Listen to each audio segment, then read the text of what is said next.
Muito bem, nos acomodemos.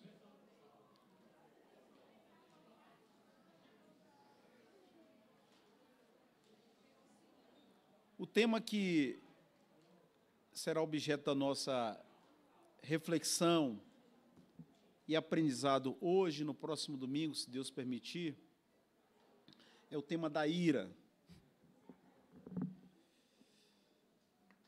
Os temas foram pensados pela diretoria da Escola Dominical, nos foram transmitidos àqueles que compartilham aqui a docência na classe de adultos, e hoje o tema do dia, como anunciado, é o tema da ira. Vamos orar pedindo a bênção de Deus. A parte boa, ou um dos benefícios do lanche, é que a gente aqui devidamente abastecidos, estando abastecidos, podemos ir até 1h tranquilamente. Brincadeira, viu, gente? Vamos orar? Senhor, te agradecemos pela oportunidade de novamente nos reunir para estudar a Tua Palavra, ou melhor, esse assunto à luz da Tua Palavra.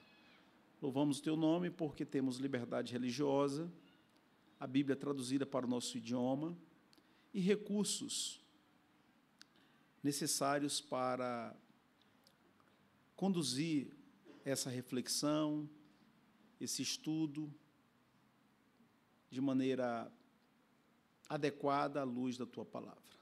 Em muitos lugares do mundo, nossos irmãos e irmãs não desfrutam dessas condições.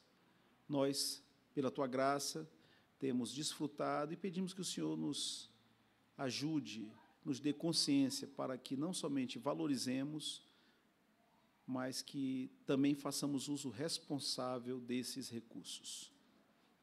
É o que te pedimos em nome de Jesus. Amém. Eu inicio a nossa reflexão.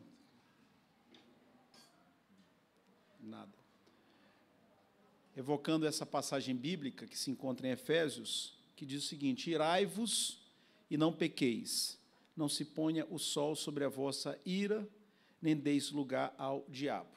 Na verdade, o apóstolo Paulo está evocando uma frase que aparece em um salmo que a gente mais à frente vai informar. A Bíblia NVI, isto é, Nova Versão Internacional, apresenta este versículo da seguinte maneira: quando vocês ficarem irados, não pequem. Apaziguem sua ira antes que o sol se ponha e não deem lugar ao diabo. Isto é, a NVI traz uma versão mais clara. O que significa não se ponha o sol sobre a vossa ira? Apaziguar a ira antes que o sol se ponha. Mas, pastor, eu não me iro, eu me enfureço às vezes, sinto muita raiva, explodo. Na verdade, existem vários sinônimos, várias formas de ficar irado. E se a gente buscar o dicionário, recorrer ao dicionário, ira é sinônimo de fúria, de ódio, de raiva e outros termos que a gente poderia encontrar. E como a gente vai perceber ao longo da explanação, a ira ela se reveste e se manifesta de diferentes maneiras, inclusive através do silêncio ou da indiferença. Talvez, provavelmente, alguns de vocês, se não a maioria, assistiu esse filme, Seven, Os 7 Crimes Capitais. É um filme que foi produzido em 1995, portanto, já tem alguns anos. E aí a gente tem na imagem o Brad Pitt e o Morgan Freeman, que são 2 detetives, né? O Morgan Freeman já é um detetive experiente que está há poucos dias de se aposentar, e o Brad Pitt, um jovem detetive, ou seja, 2 policiais iniciando sua carreira. E a gente tem um psicopata, que é o Kevin Spacey, que pratica crimes hediondos E a trama do filme tem a ver com esses dois detetives buscando identificar esse assassino. Quais são os 7 pecados capitais? Né? Gula, cobiça, preguiça. Talvez eu aqui meta algumas palavras aí enviesadas, porque eu fiquei uma semana no Chile, e às vezes a gente fala e não se dá conta. Então, se isso acontecer, os irmãos perdoem e usem de misericórdia. Gula, cobiça, preguiça, luxúria, vaidade, inveja e ira. De onde vem essa concepção dos 7 pecados capitais, ou dos 7 pecados, tal como a gente ouve falar? Vem da Idade Média. Na realidade, essa é uma concepção que aparece em autores da Idade Média. Um deles é o chamado Papa Gregório Magno, do VI século, que mencionou esses pecados, e também o Tomás de Aquino, um grande teólogo da Igreja cristã e também católica, menciona na sua obra Suma Teológica esses 7 pecados, que tem muito a ver também com o contexto do monasticismo, da vida nos conventos. A época medieval, ela consagrou esse tipo de vida. As pessoas que queriam se consagrar a Deus buscavam viver em conventos, e os monges ou monjas, eles tinham que ter cuidado com a gula, com a cobiça, com a preguiça, com a luxúria, com a vaidade, inveja e ira. Não que os demais cristãos não tivessem, mas para eles esses pecados eram como que mais graves. Então, como eu disse, a trama, eu vou pedir licença aqui e tirar, porque comecei a esquentar aqui. A trama do filme envolve 2 detetives, né, interpretados pelo Morgan Freeman e pelo Brad Pitt, e um psicopata, o Kevin Spacey. Essa aqui é uma imagem já do final do filme. E o psicopata, né, por que um psicopata? É uma pessoa que é cruel e que não tem sensibilidade em relação à desgraça, à miséria dos demais. Então, ele mata sem ter a compaixão que pessoas que não são psicopatas, pessoas normais, teriam. É como se essa parte da sensibilidade tivesse eliminada, não existisse nele, e é o que acontece, não é? Aí tem a foto, né, de uma cena final, na qual aparecem os 2 detetives. Notem que o Brad Pitt tem uma pistola na mão, e o outro detetive, interpretado pelo Morgan Freeman, e aí o Kevin Spacey. Quem assistiu aquela série, me ajudem aí, da Netflix, aquela que tem o Kevin Spacey, House of Cards, exatamente, ele interpreta. Aqui ele está carequinha, né, mas na série não. Então, o psicopata, na trama, justifica seus crimes. Por que ele mata as pessoas?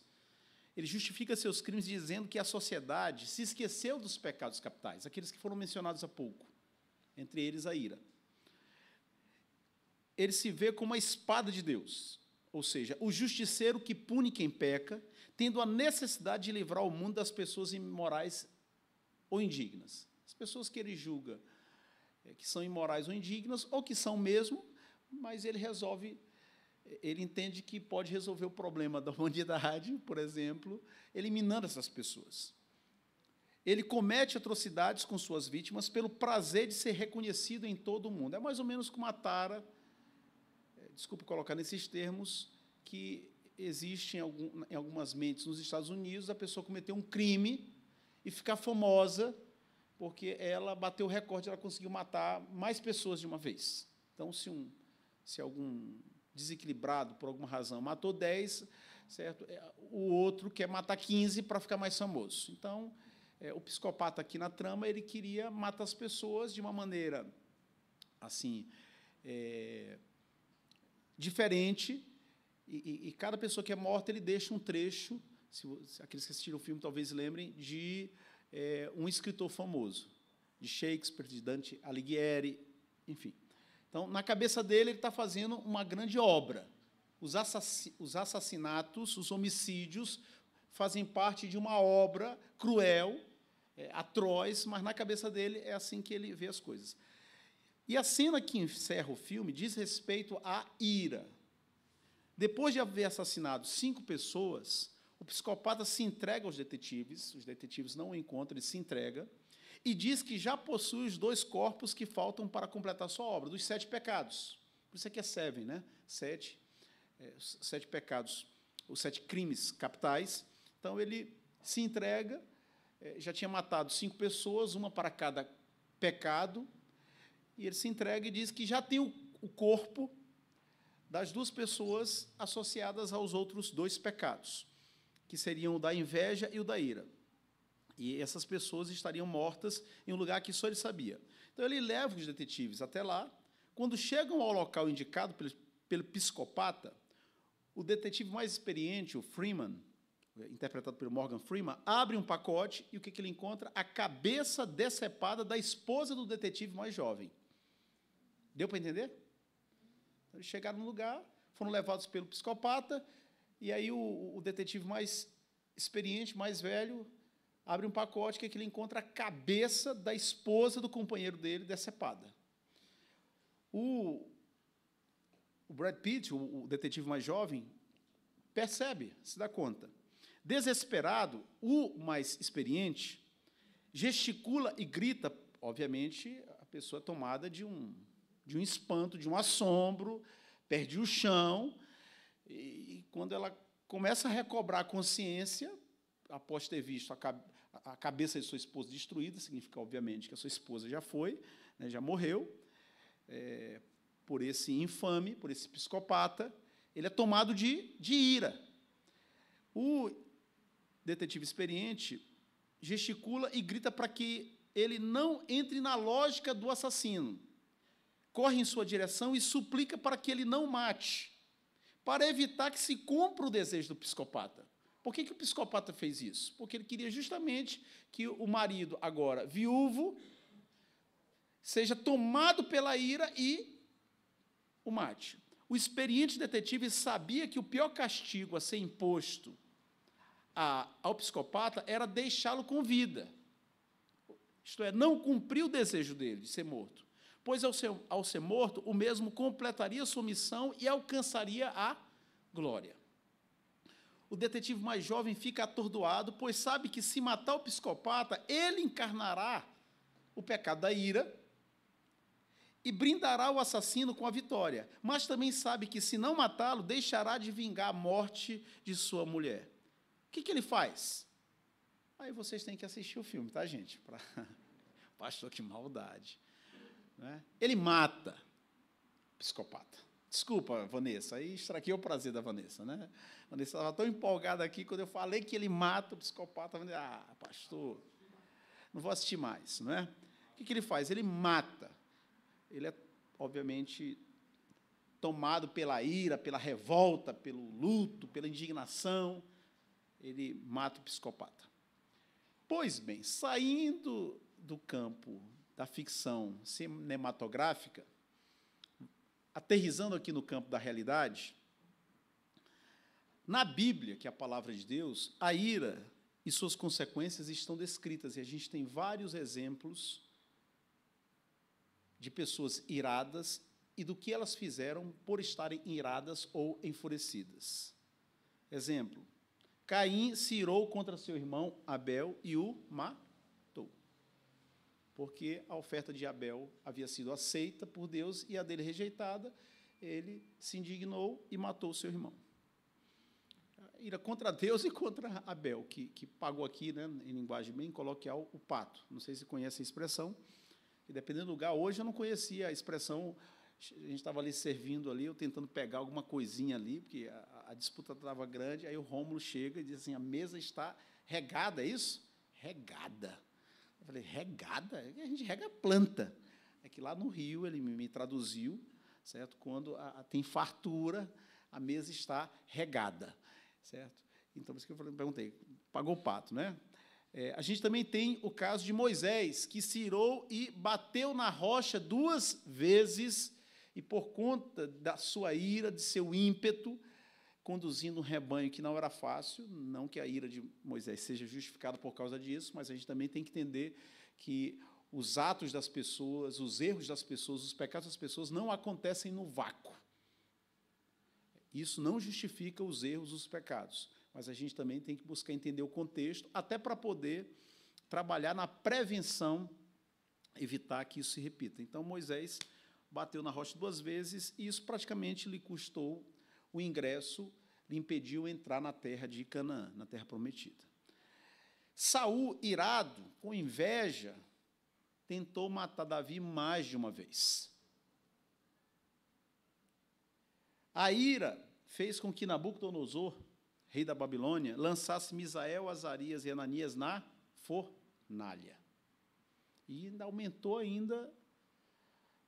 o fogo.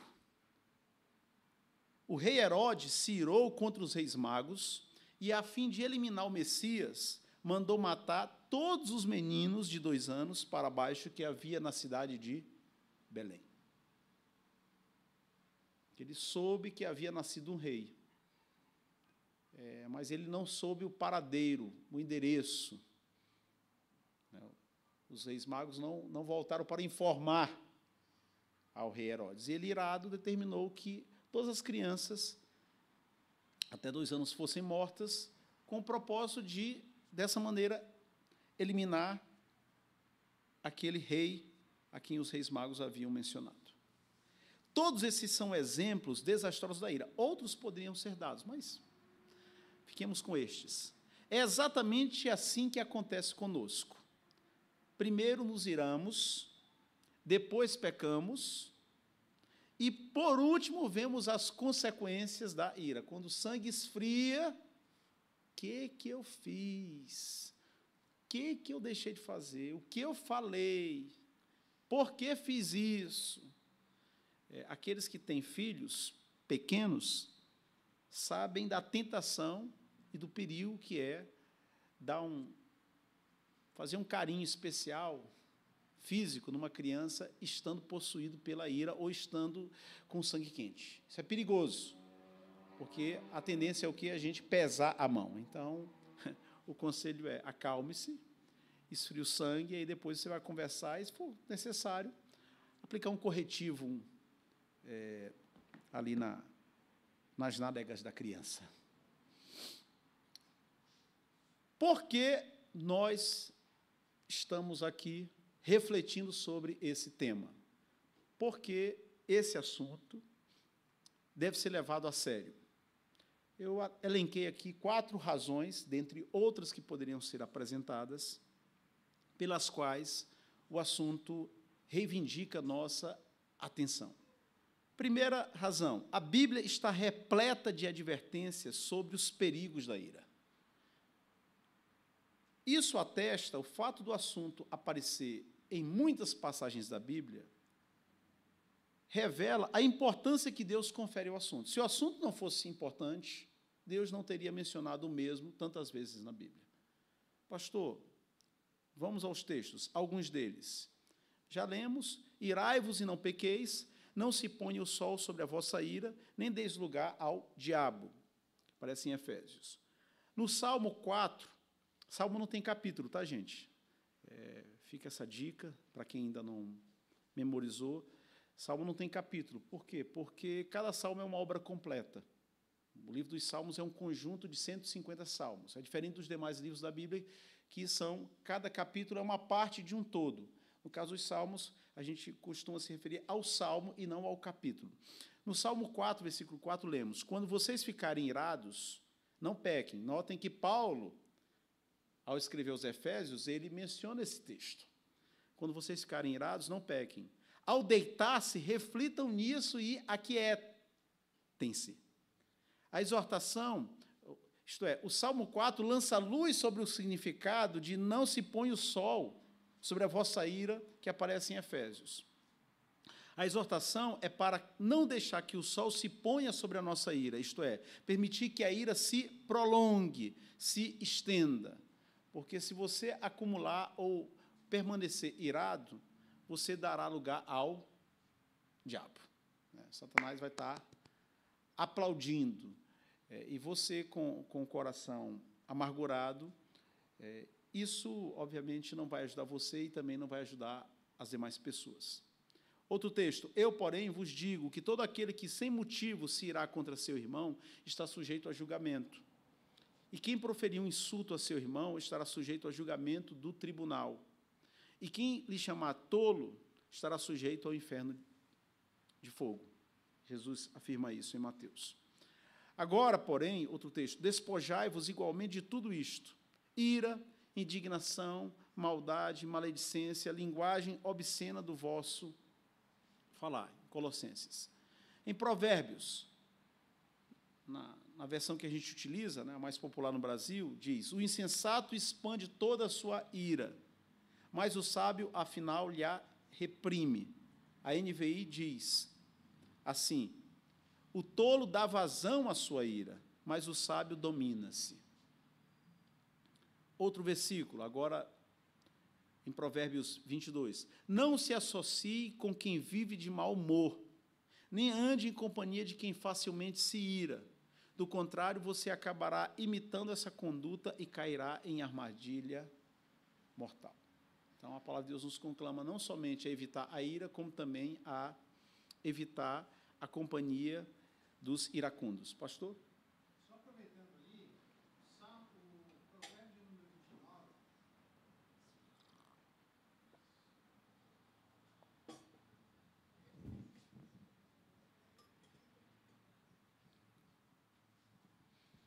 Vamos. A gente sofre a gente, igreja, de maneira geral, né? Sofre uma influência em particular da psicanálise, que, entre outras coisas, vai dizer que a doença que se manifesta na pessoa é por guardar coisas. Logo, para a psicanálise, a solução é soltar as coisas. Para Provérbios, o insensato é quem solta as coisas e o sábio segura as coisas. Então, enquanto a psicanálise diz que segurar é adoecer, a Bíblia diz que segurar é sabedoria.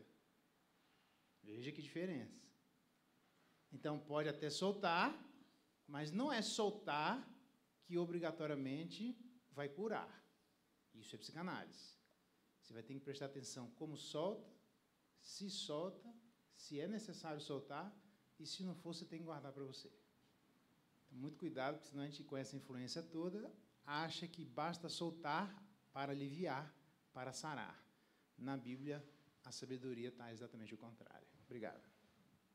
Se alguém não souber, e também, se não souber, não tem obrigação de saber, que a psicanálise é, no campo do cuidado da alma, uma corrente, uma escola, e, como o pastor explicou aí, ela propõe isso.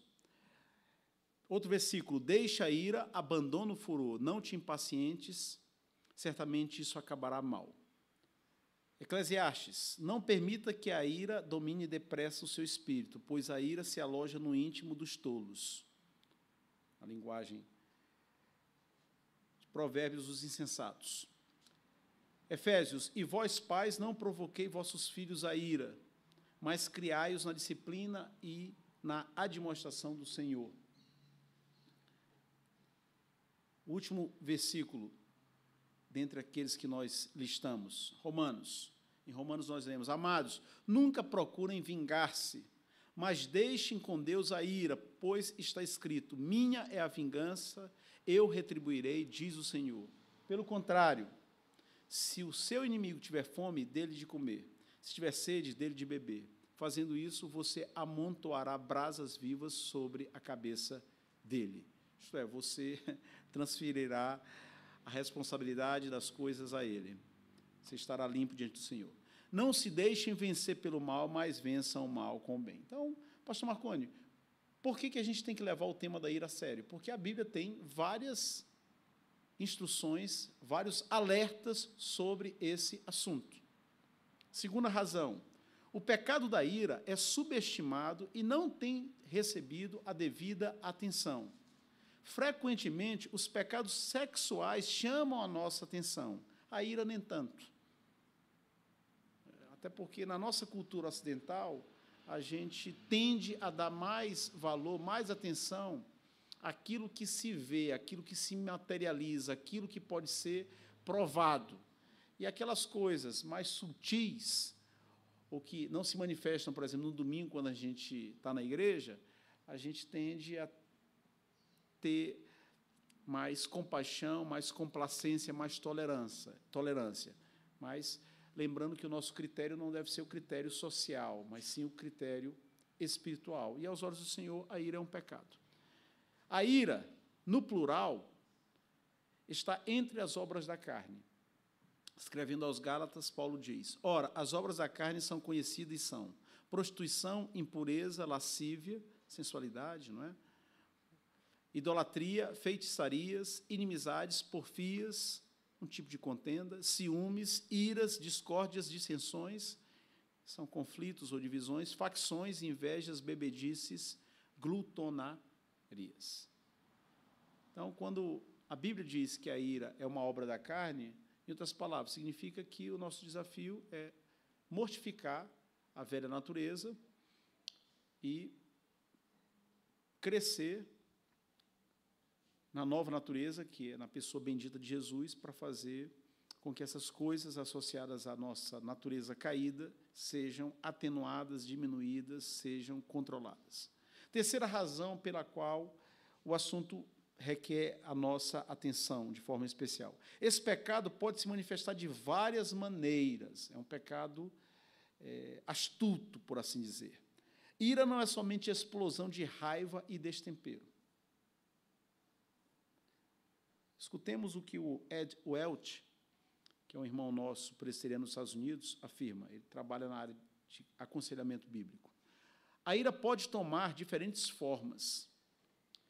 Procure pela ira nas fúrias homicidas, ou seja, naqueles casos em que a pessoa está tão irada que ela é capaz de matar uma pessoa. Mas também procure por ela na murmuração e na reclamação.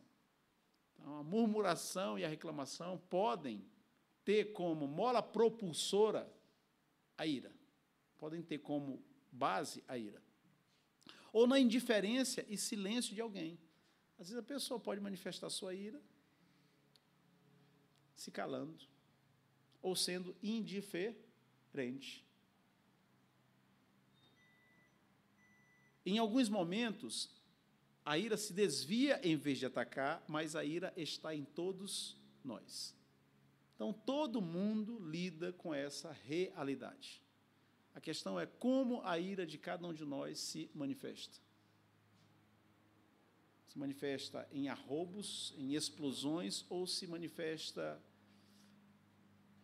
de forma silenciosa, através da indiferença, da murmuração, da reclamação. John Piper diz, por sua vez, a ira pode se manifestar em silêncio, porque temos resolvido não lutar. Pode se mostrar em críticas severas e correção implacável. Tem gente que, às vezes, chega assim, você poderia fazer uma crítica construtiva? E quando a pessoa abre a boca, é puro sal que ela joga na ferida. Ela aproveita o pretexto da suposta crítica construtiva para descer o reio, para descer a vara com gosto. É outra forma de extravasar a ira. Não estou dizendo que todas as pessoas que fazem esse tipo de crítica estão iradas. O que eu estou aqui apontando, segundo John Piper, que a ira pode tomar esse viés, pode seguir esse caminho. Pode atingir pessoas que não têm nada a ver com a origem da ira. Quarta razão, a ira nos cega. Ed Welch, novamente. Nós subestimamos a frequência da nossa própria ira e o impacto dela sobre os outros. Outras pessoas subestimam o impacto de sua ira sobre nós. Nossa ira parece com eu estou certo. Se eu estou certo, aguente as consequências. Isso é o que normalmente o pecado diz para nós. Não é que isso está certo, viu? A gente não está aqui justificando esse comportamento. Na verdade, a ira diz, eu odeio você e sou superior a você. Ou seja, quando a gente se ira e manifesta a ira, seja através de qual forma for, no fundo, o que a gente está demonstrando é o nosso desprezo em relação à pessoa, ou porque a gente acredita que é superior a ela. Quanto mais violenta é a nossa ira, mais confiante nos sentimos de que estamos certos. Consequentemente, pessoas iradas são as últimas a saber que estão pecaminosamente iradas. A ira também pode dizer, eu estou ferido e não quero ser ferido outra vez. Ou estou com medo e me sinto impotente. Mas, ainda assim, permanece a atitude de controlar nosso mundo do nosso jeito e nos nossos termos. Então, eu acho que o Elch, aqui com essa explanação, ele coloca todo mundo aqui nesse pacote, hein? Todo mundo lida com esse pecado, com essa tentação, com essa fragilidade inerente à nossa condição caída, pecadora. A questão é como e em que grau ela se manifesta, ou como lidamos com essa tendência. Tudo bem até aqui, pessoal? Legal. Pastor, tudo isso aí que o senhor falou, eu já sabia. Então, pode ir para casa, meu irmão, deixa eu pensar. Se você já sabia, amém, que bom, eu acho que serviu para relembrar. Mas lembre-se que há pessoas na igreja que podem não saber disso, ou não tinham conhecimento, e para elas é uma oportunidade de instrução. Pois bem, vamos aqui à parte mais prática, né? Antes de passar ao segundo e principal tópico, como lidar com a ira, eu gostaria de fazer uma aplicação. Cuidado! A ira arruína casamentos, separa irmãos de sangue e amigos, antecede a maioria dos casos de violência doméstica e maltrato de filhos, ocasiona cenas de barbárie no trânsito, causa a expulsão de jogadores numa partida de futebol, acarreta homicídios, azeda o convívio na igreja e impede a comunhão. E se opõe a Cristo, que é manso e humilde de coração. E foi o próprio Jesus que nos disse e diz que os mansos herdarão a terra. Ele, que é manso e humilde, nos afirma que os mansos herdarão a terra.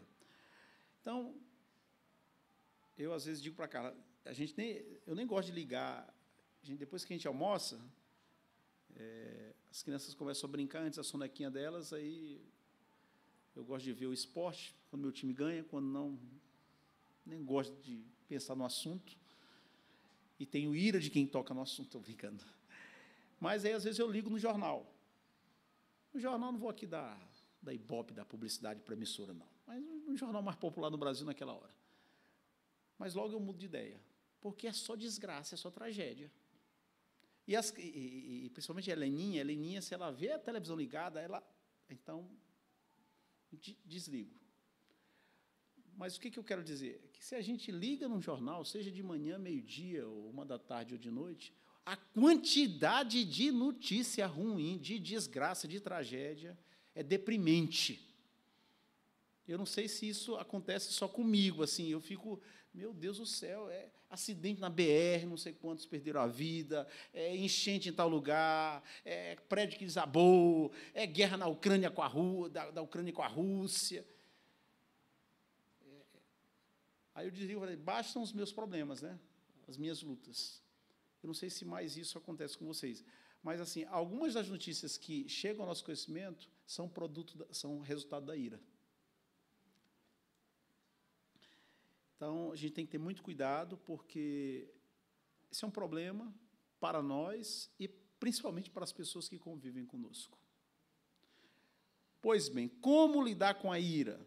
Então, uma coisa é a teoria, né? Dizia aquele economista já falecido, o Joel Betting, na prática, a teoria é outra coisa.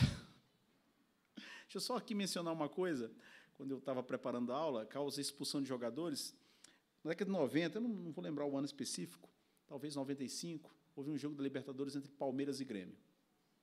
E o jogo foi duríssimo. Lá no Rio Grande do Sul, o Grêmio meteu 5-0 no Palmeiras, e na volta, no Parque Antártico, o Palmeiras, não era Parque Antártica, não era o estádio atual, o Palmeiras quase meteu 5-1. Quer dizer, o Palmeiras quase iguala e iria para os pênaltis. Mas a cena que eu me lembro daquele jogo é que na primeira partida havia um jogador no Grêmio chamado Dinho. Esse Dinho também jogou no Sport, jogou no São Paulo, e havia um jogador no Palmeiras, se eu não me engano, chamava Valber. Enfim, eles tiveram um entreveiro, e aí eles foram expulsos. Gente, quem não viu, não busque ver. Tiveram um entreveiro na partida, o juiz expulsou os dois, eles saíram do campo, eles foram se pegar atrás de uma das traves. E eles se pegaram. Quer dizer, os caras brigaram em campo, e na hora que saíram, um olhou o outro, e assim, como se tivesse marcado o encontro, mas o encontro era para se matar. Então, é uma coisa assim, o que a ira não é capaz de causar, hein, gente? Não é? Felizmente, apartaram, dividiram, separaram, né? Mas, às vezes, o final não é desse jeito, é pior. Como lidar com a ira? Antes de mostrar como, recordemos a procedência da nossa ira. Quando você tem uma enfermidade, eu estou aqui calçando, eu estou com um dos pés com problema, então eu fui, na sexta-feira, no hospital, para o médico, né, identificar, ele pediu uma ressonância, ressonância e uma radiografia para tentar descobrir o que está causando esse incômodo que me impede de calçar o sapato.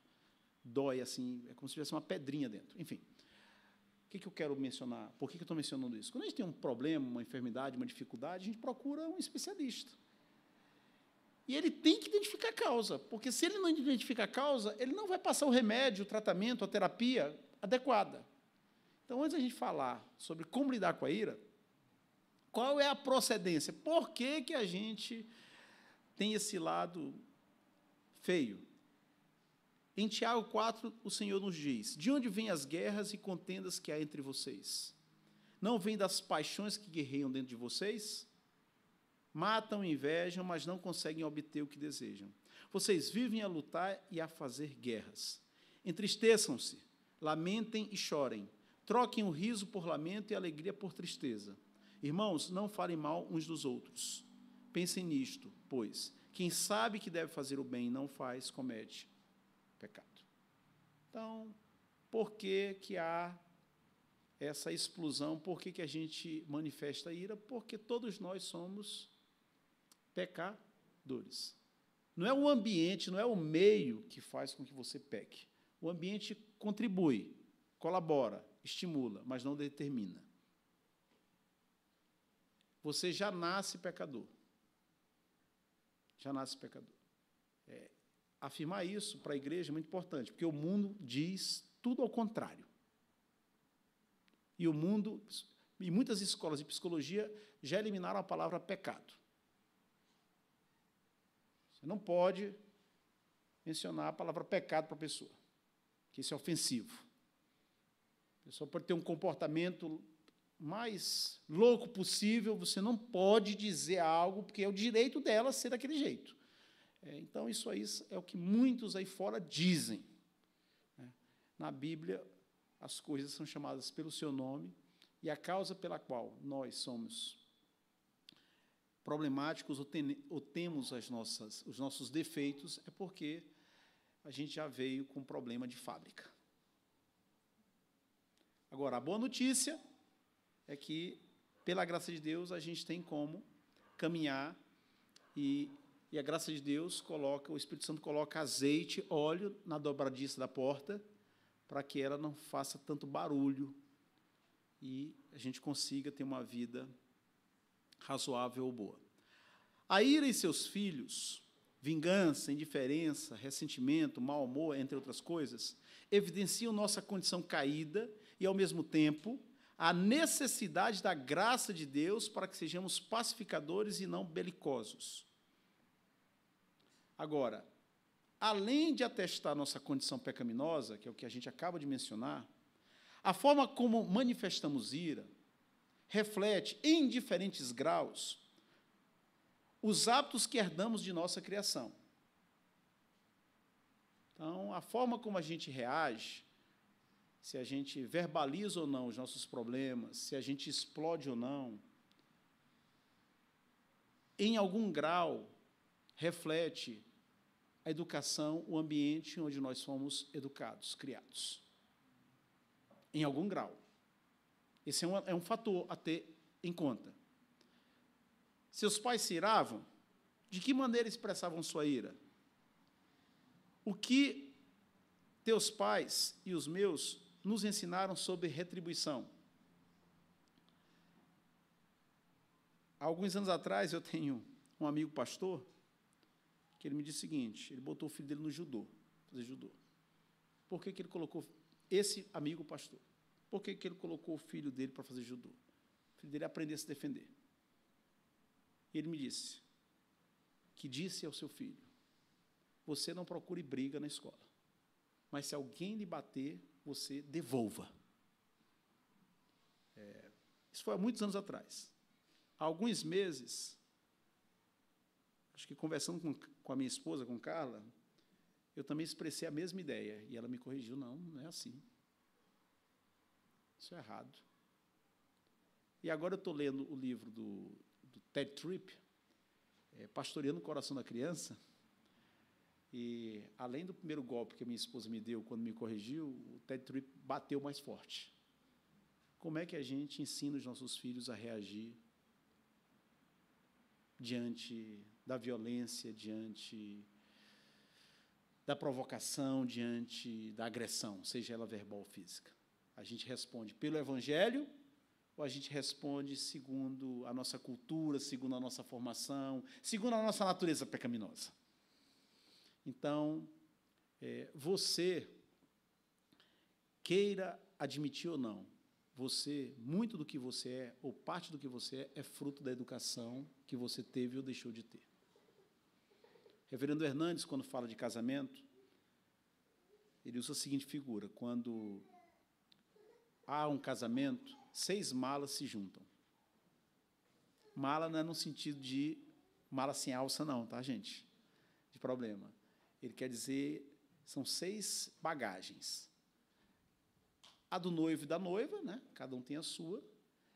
E tem coisas que o noivo traz do pai e outras que ele traz da mãe. E a noiva também. Então, resumo da história. Aí são 6 malas que se misturam, que se juntam.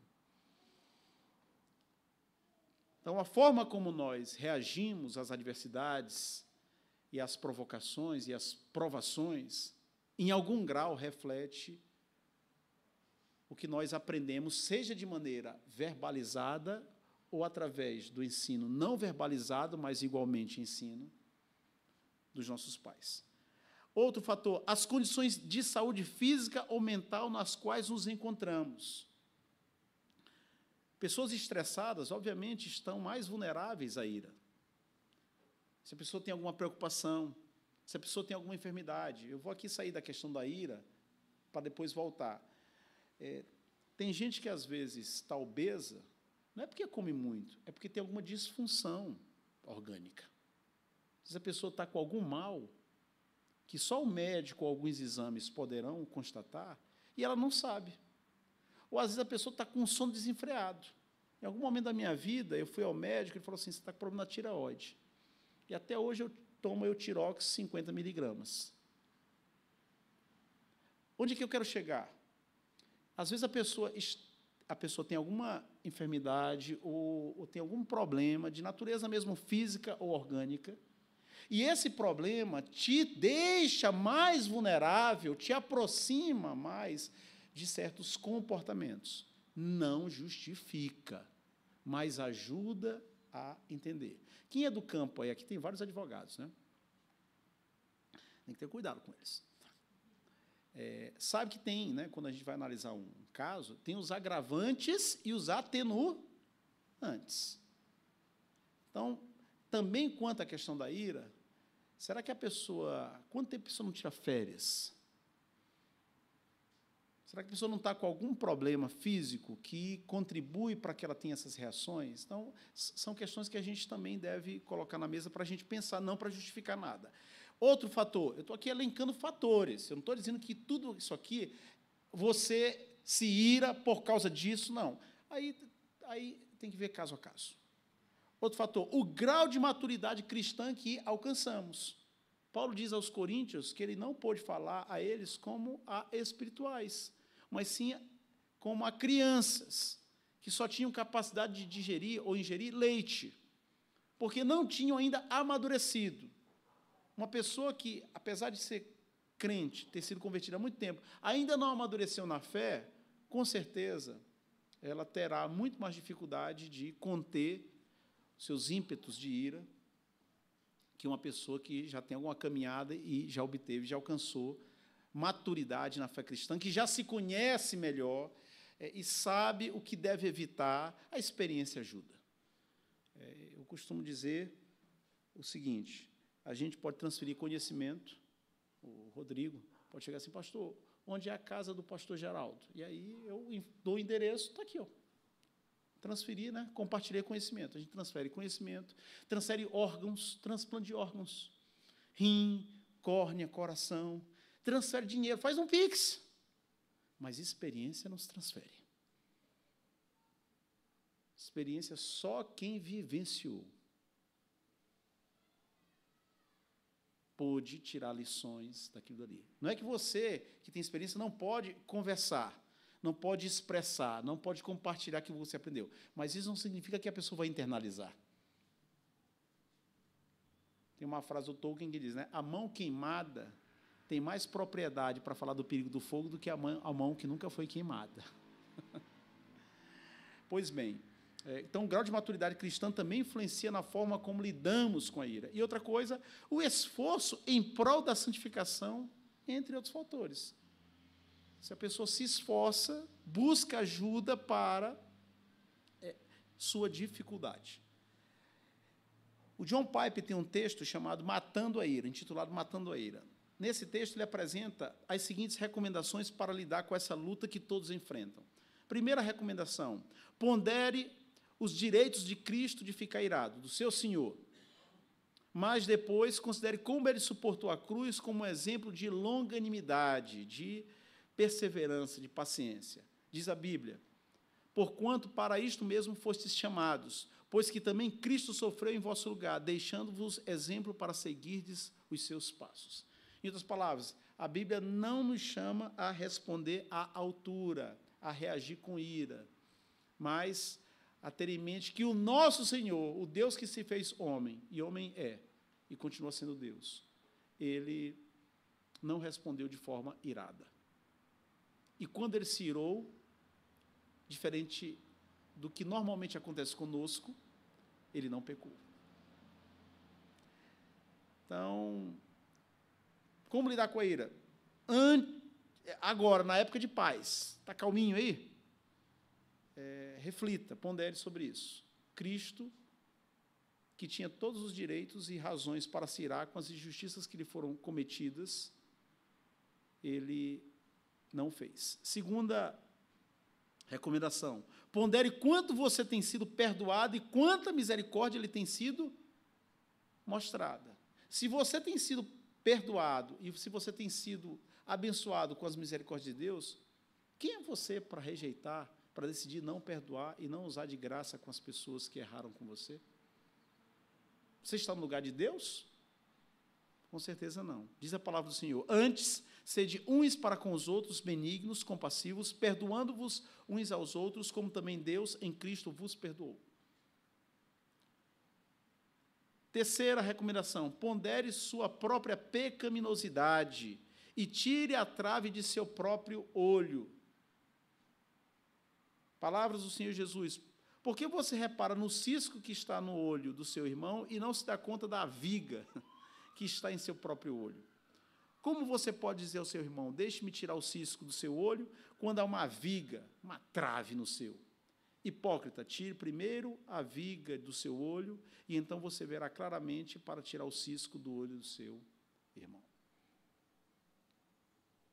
Quarta recomendação, na perspectiva de evitar a ira ou lidar com ela: pense em como você não quer dar lugar ao diabo, ao coisa ruim, ao capeta. Porque ira abrigada no íntimo, no coração, é aquela coisa que a Bíblia diz explicitamente que abre a porta e o convida a entrar, e convida Satanás a entrar. Por isso é que o texto bíblico, já lido, afirma: irai-vos e não pequeis, não se põe sol sobre a vossa ira, nem deis lugar ao diabo.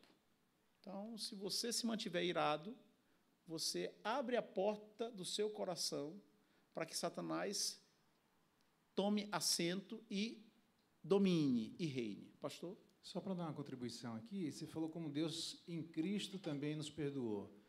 Lembrando que a gente ou vai se relacionar por intermédio da ira, ou vai se relacionar por intermédio do perdão. Por que eu estou dizendo isso? Porque senão Deus nos perdoaria e nunca mais olharia na nossa cara. Porque tem muita gente no meio da igreja que diz que perdoou, mas não olha na cara do outro. Isso é estranho. O perdão, ele é o método para a restauração do relacionamento. Então, o que importa, no final das contas, é como nos relacionamos. Porque tem gente que está dizendo que exerceu perdão e o relacionamento continua rompido. Não há uma busca para a restauração do relacionamento. E Deus, quando Ele nos perdoa, Ele busca restaurar o que estava rompido. Então, o que importa sempre é relacionamento. O perdão é o método para que o fim seja alcançado. Tá bom? Muito bom. Muito bom, é isso mesmo. Quer dizer, Deus nos perdoa, zera a conta, e a vida tem que seguir, não é? A restauração, ela tem que ser concretizada, tem que ser desenvolvida. Quinta razão, pondere a tolice ou imprudência de seu próprio autossofrimento, ou seja, considere os numerosos efeitos prejudiciais da ira para quem permanece irado.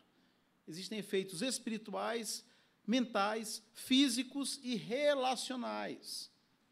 Permanecer irado é como tomar uma porção de veneno e esperar que o outro sofra o efeito. Você vai ser o maior prejudicado. Diz a palavra de Deus, não sejas sábio aos teus próprios olhos, teme ao Senhor e aparta-te do mal. Será isto saúde para o teu corpo e refrigério para os teus ossos. É importante afirmar isso, por quê? Porque quando alguém erra conosco, claro, essa pessoa, se conhece a Deus, ela sabe que ela tem que buscar a reconciliação, buscar o perdão, admitir o seu erro e pedir perdão. E você, que foi ofendido, também deve buscar a reconciliação. Porque, às vezes, a pessoa que te ofendeu, se ela não te buscar, aí você vai ficar na tua torre de marfim para sempre, e aí fica essa barreira entre vocês. Então, se a pessoa não te buscar, busque. Não é só quem ofendeu que tem a responsabilidade de reconciliar. Quem também foi ofendido, se a outra parte não vem, promova a reconciliação. Não é? Isso é, por quê? Porque ficar com amargura, com ira, com algum tipo de ressentimento no coração, isso não é bom.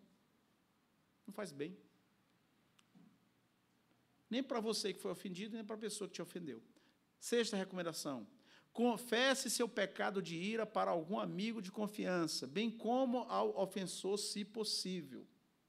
Então, busque uma pessoa sábia que possa ouvir você, que seja, nesse sentido, seu psicólogo.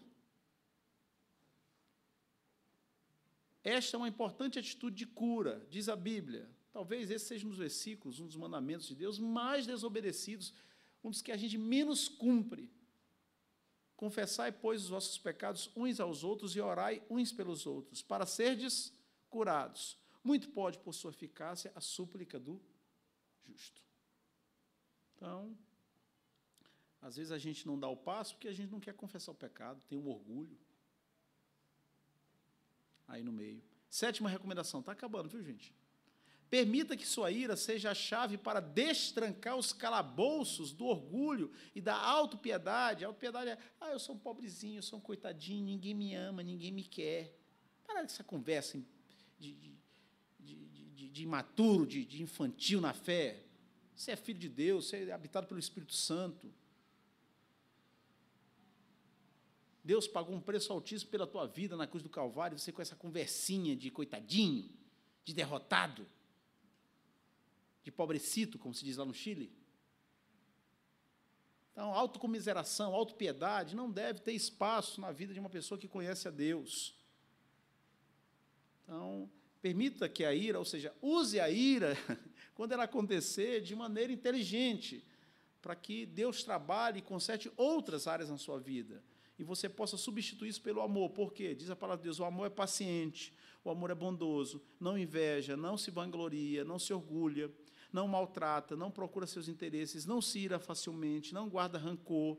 O amor não se alegra com a injustiça, mas se alegra com a verdade. Tudo sofre, tudo crê, tudo espera, tudo suporta. Pastor, é difícil. Mas você tem o Espírito Santo e Deus não espera a perfeição de você. Se ele esperasse a perfeição de você e de mim, ele não teria enviado Jesus Cristo para morrer em nosso lugar. Isso aqui é o ideal para nós e nós temos um modelo que é Cristo, o exemplo que é Cristo, e recursos para crescer no desenvolvimento dessas virtudes. Oitava recomendação, lembre que Deus operará todas as coisas para o seu bem. Exerça a fé, meu irmão. Se a palavra de Deus diz que você tem que perdoar, que você tem que confiar no Senhor, você deve entregar o teu caminho ao Senhor, confia nele e o mais ele fará, dê esse passo. Creia na palavra de Deus. Lembre que Deus vai operar todas as coisas para o seu bem, enquanto você confia na graça futura. Seu ofensor pode até lhe fazer o bem, se você reagir com amor. A gente tem, né? Às vezes isso, né? A gente fica com medo, como é que a pessoa vai reagir se eu buscá-la e tal? E aí você dá um passo e, às vezes, Deus usa esse passo para que a pessoa seja alcançada e responda com amor. Diz a palavra de Deus, seja a amabilidade de vocês conhecida por todos, perto está o Senhor. E em Tiago, meus irmãos, tende por motivo de toda alegria o passardes por várias provações, sabendo que a provação da vossa fé, uma vez confirmada, produz perseverança. Ora, a perseverança deve ter ação completa, para que sejais perfeitos e íntegros, em nada deficientes. Veja as dificuldades pelo prisma da graça de Deus, Deus trabalhando em você, Deus lapidando o caráter de Cristo na sua vida. Nona e última recomendação do John Piper, lembre que Deus vindicará, fará justiça, vindicará a sua causa justa e acertará todas as coisas melhor do que você poderia fazê-lo. Então, tentar resolver pela ira é você descartar, tirar Deus da história. É melhor você confiar no Senhor e entregar a causa nas mãos dele. Ou seu ofensor pagará no inferno, ou Cristo já pagou por ele. Seu revide seria risco dobrado ou uma ofensa para a cruz. Que diz a palavra do Senhor, não vos vingueis a vós mesmos, amados, mas dai lugar à ira. A ira aqui no sentido, né, que a gente já comentou, né, entregue essa ira ao Senhor, porque está escrito, a mim me pertence a vingança, é a ira do Senhor. Eu é que retribuirei, diz o Senhor. E na primeira epístola de Pedro, ele, quando ultrajado, Cristo, não revidava com o traje. Quando maltratado, não fazia ameaças, mas entregava-se àquele que julga retamente. Então, você é chamado a caminhar a segunda milha, a confiar e depender de Deus e não a agir segundo seus recursos ou segundo, né, eventualmente, a sua criação. Conhece aquela história? Eu não levo desaforo para onde? Para casa. Toma lá da cá. Bateu, recebeu. Então, por vezes, esses conceitos estão incutidos em nós e, às vezes, sem nos darmos conta, a gente acaba reverberando isso. Diga aí, o microfone aqui para o Daniel, por favor. Aqui, o Daniel vai levantar a mão. O irmão Gustavo. Não, é porque tem que ser no microfone, é a ordem que eu recebi. Não me faça ficar irado, irmão. Estou brincando. Tem gente que fala assim, eu sou uma pessoa muito boa, amorosa, gentil, mas não pisa no meu calo, não. Senão, aí você vai ver o que é bom para tosse. Exatamente. Né? O Ted Tripp, no livro dele, ele diz assim, que alguns pais nos Estados Unidos falam assim, meu filho, nunca comece uma briga. Mas se começarem com você, você termina. Por aí, né? Eu sou uma pessoa tranquila, pacífica, mas não pisa no meu carro. Não mexe com meu menino ou com minha filha. Aí você vai comer o pão que o diabo amassou, como se o diabo fosse padeiro, não é? Dizia o Rubem Alves que o diabo não é padeiro, né? O ramo dele é forno crematório. Dicas práticas.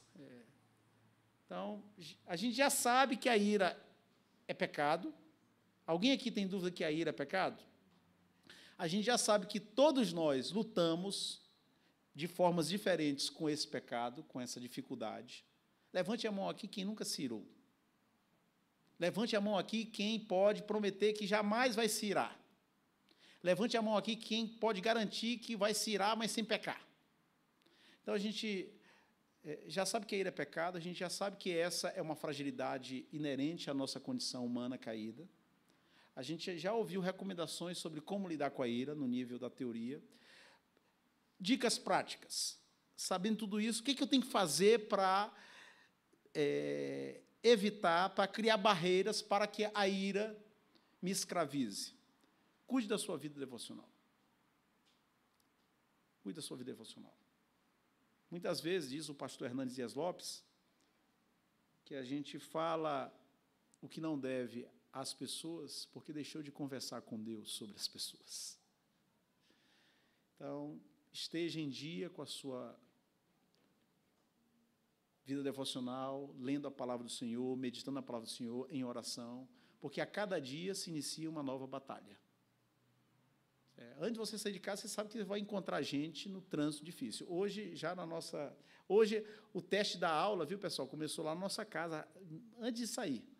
Então, quando a gente foi sair, Timóteo vem com um livrinho da Barbie. Fala, pegue outro livrinho da Barbie, pegue outro livrinho, mas da Barbie não. Não, eu quero. E aí começou a sapatear. Ele disse, você não vai levar esse livro de Barbie, porque livro de Barbie é de menina. Aí eu falei, eu fui lá no quarto dele, peguei 4 livros. Botei ali, agora você escolhe. Ele não escolheu nenhum. Foi para o quarto, trouxe outro, mas não escolheu nenhum. Beleza, né? Aí, para empatar, Helena cisma de trazer uma caixinha de maquiagem de brinquedo que ela tem. E Carla falou, Helena, não leva. Você ela já estava com... Porque eles, quando saem de casa, cada um traz um brinquedo no carro. Ela está com um tigrezinho. Isso aí vai cair, vai sujar. Não vai. Olha, até dobrar, meu irmão. Eu sei que vocês não passam por isso. Não é? Então, quer dizer, no Senhor mesmo, é por graça, viu, meu irmão? É por graça.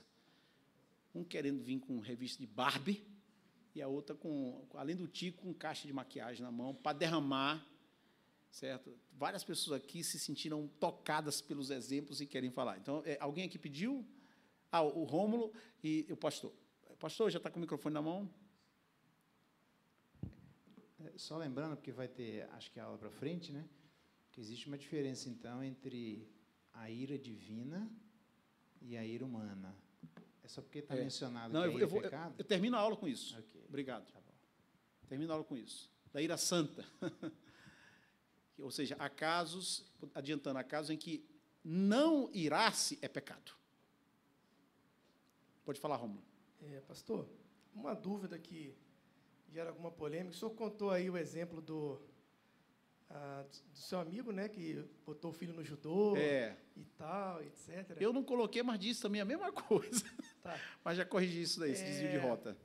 O reverendo Augusto Nicodemos, ele tem um vídeo que perguntam para ele se alguém invadisse a sua casa, só usaria uma arma de fogo para defender a sua família. E ele dá uma explicação assim que eu acho fantástica em relação a isso, né? E ele explica, as pessoas elas usam às vezes aquele contexto que Jesus fala para dar outra face, e ele explica que aquilo ali é num contexto de perseguição e tal, e que você não pode deixar de defender a sua família, de ter a sua defesa própria por conta daquilo ali. Você é o guardião do teu lar. Exatamente. Inclusive, ele usa um exemplo que a mesma Bíblia que fala que você tem que dar outra face, ela diz que se um assaltante entrar na tua casa à noite e você ferir aquele assaltante, você não é culpado daquilo. Então, a questão de você também ter a sua autodefesa. Então, assim, é um tema meio polêmico que, às vezes, algumas pessoas usam isso para dizer assim, não, você deixa o cara te matar. Não, deixa o cara... Então, assim, queria só que o senhor, de repente, esclarecesse melhor isso, para não ficar parecendo assim, que não, você não precisa se defender, não precisa... Claro, muito boa questão, né? Na nossa cultura brasileira, já dizia o Sérgio Buarque de Holanda, nós somos um povo cordato, né? Um povo de índole mais pacífica. Ainda que exista controvérsia sobre isso, né? Mas, em geral, o brasileiro é simpático, é acolhedor, é amistoso. Então, eu acredito, Rômulo, que na nossa cultura a gente tem dificuldade de entender certos conceitos que são bíblicos, como, por exemplo, o marido e esposo como o protetor, não apenas o provedor, mas como o protetor da sua esposa, porque ela é carne da sua carne, e o guardião do seu lar. Nos Estados Unidos, que é uma outra cultura, eles não têm tanta dificuldade nessa área. Eu morei 1 ano lá, eu vou dar um exemplo para vocês. Nos Estados Unidos, em muitos lugares, as casas não têm muro. A gente vê isso nos filmes, não é? Tem aquele jardim e tal, a casa não tem muro. E o conceito de propriedade privada é tão forte lá, que agora vocês vão entender por que eu disse que eu morei lá 1 ano. Que eu já estive lá com amigos meus dirigindo, né? Eu estava ali como carona. O cara, ele nem sequer, ele tem que manobrar o carro. Entrou numa rua, errou, não é? Tem que voltar. Ele nem sequer embica o carro para dar ré, entrando na calçada de uma casa que não é dele. Por quê? Porque é o conceito de propriedade privada. E lá, se o indivíduo entrar na tua propriedade, certo? Você, como proprietário daquele espaço, você tem que defender. Então, é o indivíduo que corre risco. Eu não estou dizendo que os Estados Unidos são modelo para nós, não estou colocando isso como paradigma cultural, só estou aqui dando um exemplo de cultura para chegar no ponto que você apresentou a pergunta. Então, se você está na sua casa, você tem direito de se defender, proteger sua família. E se um ladrão, se uma pessoa estranha, porque, obviamente, o ladrão não vai tocar a campainha, não vai mandar o WhatsApp dizendo, eu vou te roubar hoje, meia-noite. Se chega um estranho, você tem que se defender, você tem que estar bem protegido. Se ele entrar, você, se for necessário, você tem que ir mesmo colocá-lo no seu devido lugar. E, pastor, só um detalhe, que os 10 mandamentos, né, você tem lá, não matarás, né? Isso. Mas, na realidade, aquela palavra ali, a tradução correta seria não assassinarás, né? Não matarás, em que sentido não se deve matar? Ou seja, a vida é sagrada. E o próprio Moisés, que escreveu isso inspirado por Deus, diz que aquele que tira a vida de alguém, ele tem que perder a sua própria vida, é pena de morte, lá no Pentateuco.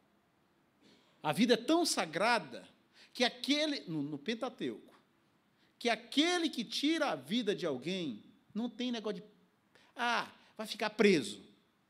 Numa cultura como a nossa, que o indivíduo comete um crime hediondo e depois de tantos anos é solto. Aí tem os benefícios. Na Bíblia, se o indivíduo tira a vida de alguém, não tem prisão perpétua, não. Ele tem que perder a própria vida, é pena capital, é pena de morte. Então, o não matarás tem que ser bem interpretado, não é? Você não pode matar alguém, por quê? Porque a vida é sagrada. Agora, em legítima defesa, se for para se defender, biblicamente falando, você tem o direito. É que nem caso de guerra, é que nem sair na guerra.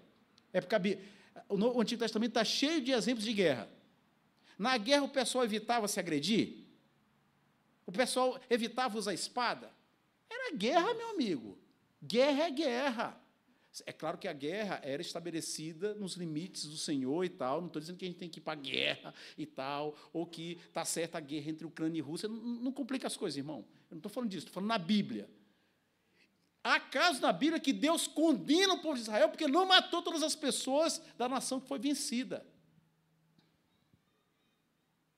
Então, existe legítima defesa e existe situações em que não contra-atacar, não agredir, é pecado. Quando isso envolve o risco de vida, né? Quando isso envolve risco para você ou para a tua família. Certo? Então, tem que ter muita sabedoria nisso daí. Muita sabedoria. Agora, a gente também não pode levar isso para outro extremo, certo? E você querer ser o justiceiro da sociedade. Obrigado, pastor. Ficou claro? Não, ficou então, claro. assim, tem que ter muita sabedoria nisso. Então, antes das leis humanas, né, quando lá colocaram Pedro e João no cárcere, na prisão, falaram assim, a gente vai liberar, deram uma surra lá, umas varadas neles, vocês vão ser liberados, vocês não preguem mais o Evangelho. Importa antes obedecer a Deus que aos homens. Então, eu não estou dizendo aqui que toda lei humana contradiz a lei de Deus, mas, em situações específicas e extremas, em que a lei dos homens diverge da lei de Deus, nós devemos nossa fidelidade ao Senhor em primeiro lugar. Então, você tem que proteger, você é o guardião do seu lar. Então, Prevenção, coloque na placa, se você tem cachorro, não é pet, não, fala cachorro de verdade, desculpa aí. Certo? Eu tinha um amigo lá, uma ovelha lá em Itapecerica da Serra, onde eu fui pastor 10 anos, ele tinha 4 cachorros, ele tinha quase um sítio, né? E ele botava no portão cachorros bravos, e aí tinha cara de um Rottweiler, cara, né? Então, ele já avisava a vizinhança, e ele não estava mentindo. E ele era tão inteligente, que o que ele fazia? De vez em quando ele ia passear com os cachorros. Ele nunca passeava com os cachorros juntos, todo dia ele passeava com um diferente. Que era para mostrar para a vizinhança, além de quem tem animal sabe que o animal gosta de passear, não é? Ele, além de dar esse prazer para os animais, ele também passava uma mensagem para a vizinhança. Eu realmente tenho cachorros, não é só o anúncio na placa, não, no portão. Então, invista em cadeado, alarme, mas também esteja preparado para situações críticas dentro das leis do país onde você está. Certo? Então, tem que ter muita sabedoria. Para terminar, identifique os fatores que engatilham a manifestação da ira. Jonathan Edwards, um puritano, um irmão nosso na fé do século XVIII, ele elaborou 70 resoluções, 70 decisões para ele. Eu quero aqui compartilhar com vocês as resoluções 24 e 25. Resolvi que sempre que eu fizer qualquer ação visivelmente má, esquadrinhar sua origem, ou seja, descobrir sua origem, até que eu vinha a ter a sua causa original. Ou seja, identificar a raiz do problema. E, em seguida, com cuidado, me esforce para não mais voltar a praticá-la. E lutar e orar com todas as minhas forças contra a origem disto em mim mesmo. Resolvi examinar cuidadosa e constantemente que coisa mais existe em mim e que me leva, mesmo minimamente, a duvidar do amor de Deus e direcionar todas as minhas forças contra isso. Então, assim, se você tem problema... Hoje o negócio aqui está meio travado. Se você tem problema na área sexual, então vamos supor que a gente está vivendo na época de banca de revista. Praticamente estão extintas, né? Restam poucas bancas de revista. Então, se você tem problema na área sexual, meu irmão, não passe perto de banca de revista, porque você vai ter ali algumas capas de revista que vão acender o teu fogo. Se você não pode ver chocolate, se você tem fraqueza para o chocolate, aí você vai numa loja, Cacau Show. Tem Cacau Show aqui? Ainda não vi. Tem? Qual outra aí melhorzinha? Tem o quê? Dengo. Copenhague. Lojas, aí um fala do seu nível, né? Copenhague, outro fala do seu nível. Lojas americanas, né? Não, se você entra na loja americana, não vá para a prateleira do chocolate, meu irmão. Se lhe dá comichão de jogar apostado, dominó, carteado, fuja da roda dos escarnecedores. Estão entendendo o que eu estou dizendo? Então, assim, você tem que saber onde está a sua fraqueza e evitar se aproximar do abismo. Então, se você está tentando fazer uma dieta e seguir uma dieta rigorosamente, e você gosta de um churrasquinho de gato, aí você vai passar ali e sentir aquele aroma, né? Quando a gente está chegando ali na quadra onde a gente mora, na 416, né? Tem 2 caras que vendem churrasco, né? Timotinho, cheiro de churrasco. Então, evite sentir cheiro de churrasco, porque senão isso vai aguçar você. Então, assim, a Bíblia fala que cada um é tentado segundo a sua própria cobiça. Descubra, identifique se tem idade, capacidade, condições de descobrir qual é a sua fraqueza.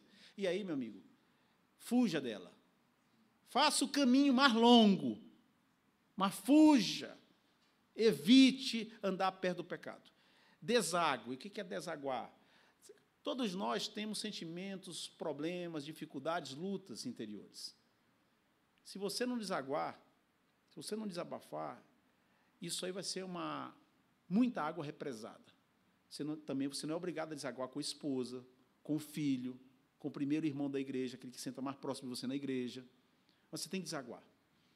A gente critica muito, como protestantes, o confessionário na Igreja Católica, né? Só que o confessionário ele tem uma função muito importante na questão da terapia, lidar com os problemas. Por quê? Porque o fiel católico, aquele que pratica a confissão auricular, ele vai ali no confessionário e ele o quê? Desabafa.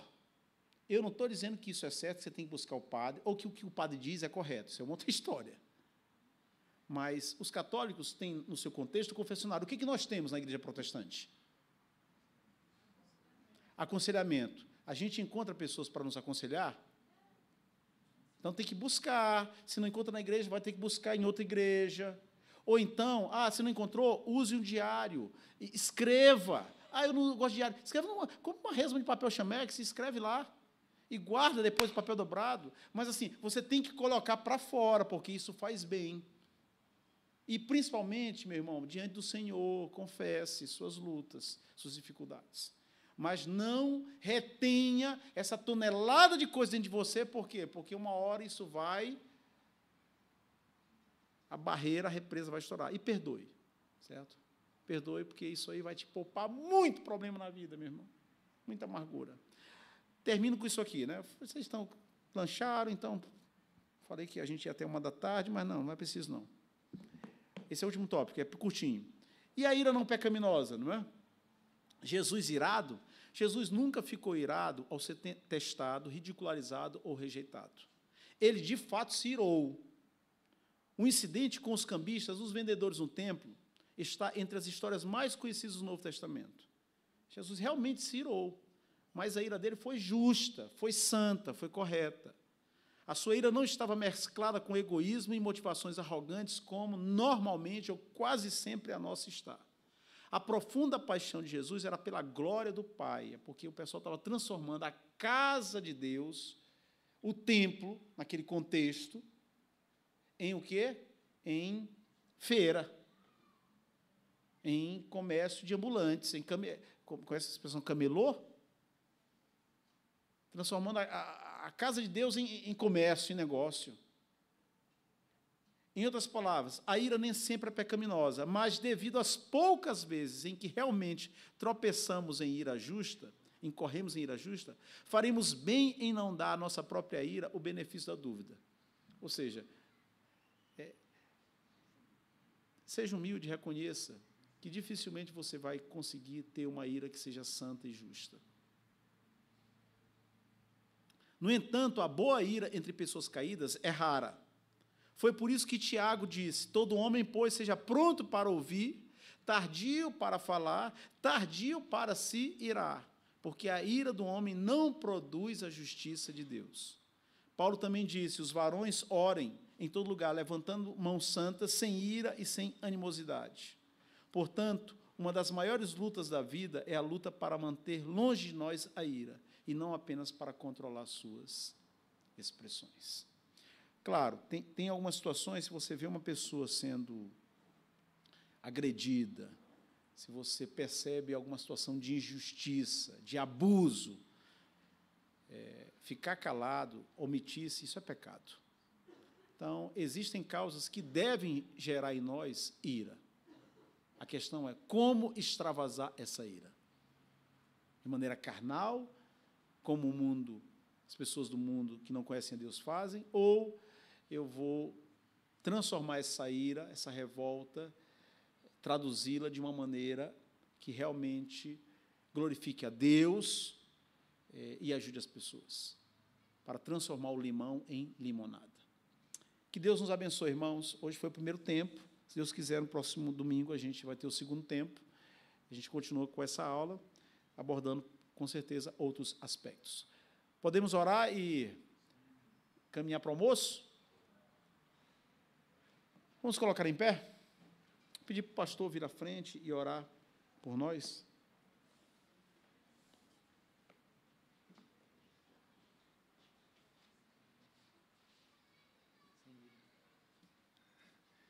Deus, louvado seja o teu nome, tantas coisas que ouvimos. Que o teu Espírito Santo, ó Pai, nos ajude a absorvermos, a sermos santificados, a termos um coração manso, dócil, a lembrarmos quem Cristo é na nossa vida e aquelas coisas que trazem indignação ao nosso coração, aquelas indignações que são injustas, que o Senhor nos purifique e tenha misericórdia de nós, aquelas indignações justas, que o Senhor nos ajude e também tenha misericórdia de nós, pois nem sempre sabemos como expressá-las. Nos ajude na expressão das nossas emoções, nos ajude na expressão daquilo que nos inquieta, nos ajude a nos inquietarmos com aquilo que inquieta o Senhor e a não nos inquietarmos com aquilo que o Senhor não se inquieta. Então, dê graça para que nos pareçamos com Cristo, aquele que era manso e humilde de coração, mas que também, ó Deus, manifestou indignação em determinado momento. Então, nos dê graça, nos fortaleça, nos despede na Tua paz e nos ajude a voltarmos para cultuarmos o Teu nome e a bendizermos ao Senhor. Louvado seja o Senhor, é a nossa oração em Cristo Jesus. Amém.